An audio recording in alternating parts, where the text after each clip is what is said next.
Hey folks, and welcome to Apex Legends Manuals number 2. Today we'll discuss the thickest of all the legends, Gibraltar. I refuse to say Gibraltar over and over in this video, so his shortened name shall be Gibby. Gibby is one of the 6 free legends in Apex, and as such has to fill a basic niche. Each of the first 6 are distinctly used for one class or another. Bloodhound is a recon specialist, Bangalore is an attacker, and Gibby is decidedly a support legend. Never mind the fact that he's extremely large. It's like Montaigne, the biggest guy in Rainbow Six, if he ate another Montaigne and then turned into a Pacific Islander. Needless to say, Gibby is very slow.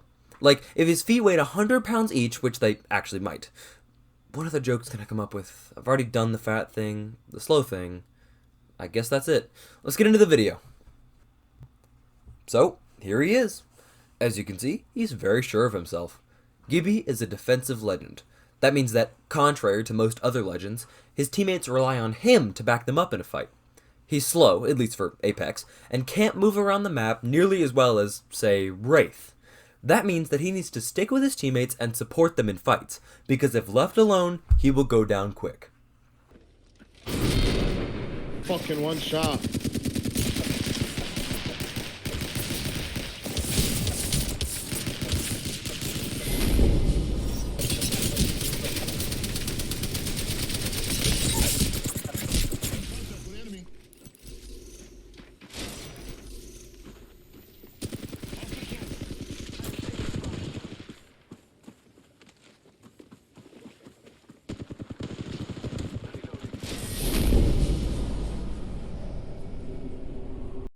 Every legend sounds overpowered on paper.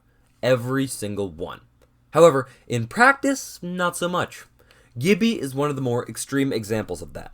His gadget is a dome shield that he can throw down that lasts a certain amount of time, like 20 seconds, and has an absurd amount of health for absorbing bullets. The problem? Any enemy can walk right through it and drop you, even inside your own shield. That's why you should never stand inside it, both because you can't shoot through it, and because every enemy can immediately tell where you are, like a beacon that says, I am completely vulnerable in 20 seconds. Come get me.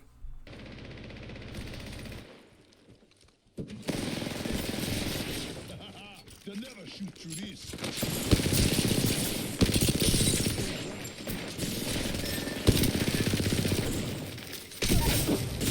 So, yes, in specific scenarios, the shield can be very useful. It's good for covering from sniper shots and from multiple teams at a time. At close range, though, it's just a hindrance.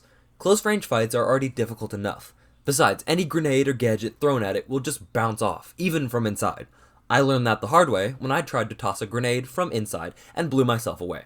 So, what about his ultimate ability?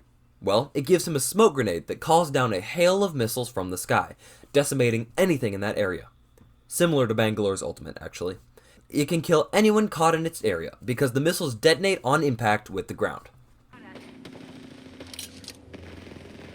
Bringing down some destruction. Throwing arc star.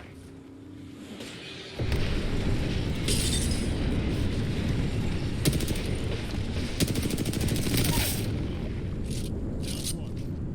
Painless knocking at the door. So, with a set of abilities clearly meant to be supportive, what kind of loadout should Gibby use? Well, since he can't really go anywhere fast, that means, obviously, that he shouldn't go anywhere at all.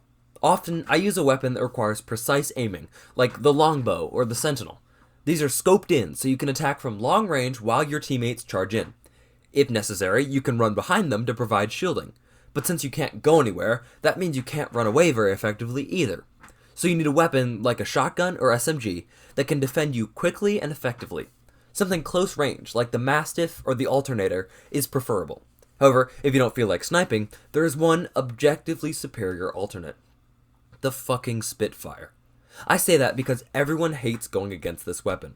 Heck, I haven't played it in forever, and I already feel dirty recommending it. But it fits how Gibby moves and plays so well, and is a truly powerful weapon. So yes, the Spitfire is an excellent primary for Gibby, as long as you have something to defend yourself with. Enemy spotted. Near me.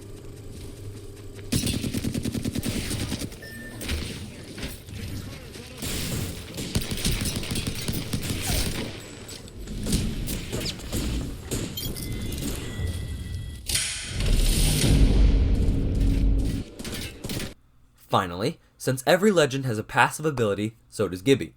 Whenever he aims, he pops up a shield on his arm. This covers the middle of his body, leaving parts of his head and legs exposed. It's not worth crouching to cover more, because you move so agonizingly slow that you could have just killed whoever you're covering from quicker. It does have a health bar, but it's not terribly low, and does recharge after breaking. Again, not overpowered in practice. It only appears when aiming down sights, meaning movement is highly limited and aiming has to be top priority. It also gives you away, since the glowing blue square does not blend into the environment at all. Yes, you can disable and enable it with H on PC, but I honestly would always keep it on when aiming down sights. It's a nice safety net / extra health to help you win fights.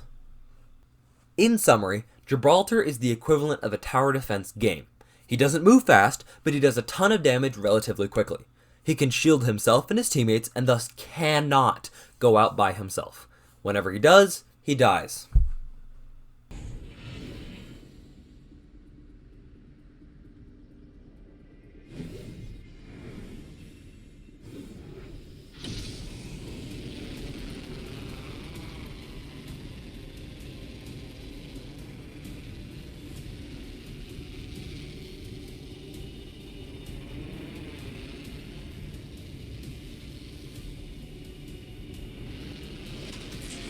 Enemy touchdown.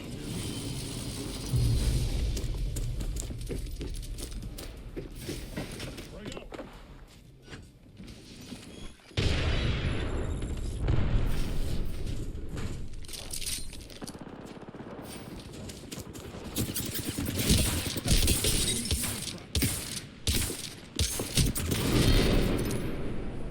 Make sure to have a gun that requires precision, like a sniper or long-range SMG, because Gibby has the time to ADS.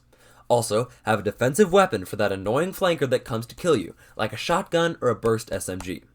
Finally, place your shield only when necessary, because it has a long cooldown and can screw up your teammate's strategy by essentially putting a wall in front of them. Don't throw grenades at it, because they will bounce back.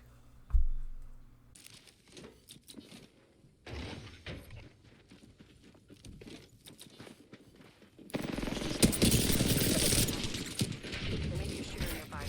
Haha, throwing some cover for my brothers. Frag out. That's all I got for you today, folks. Thanks for watching, and have an excellent day.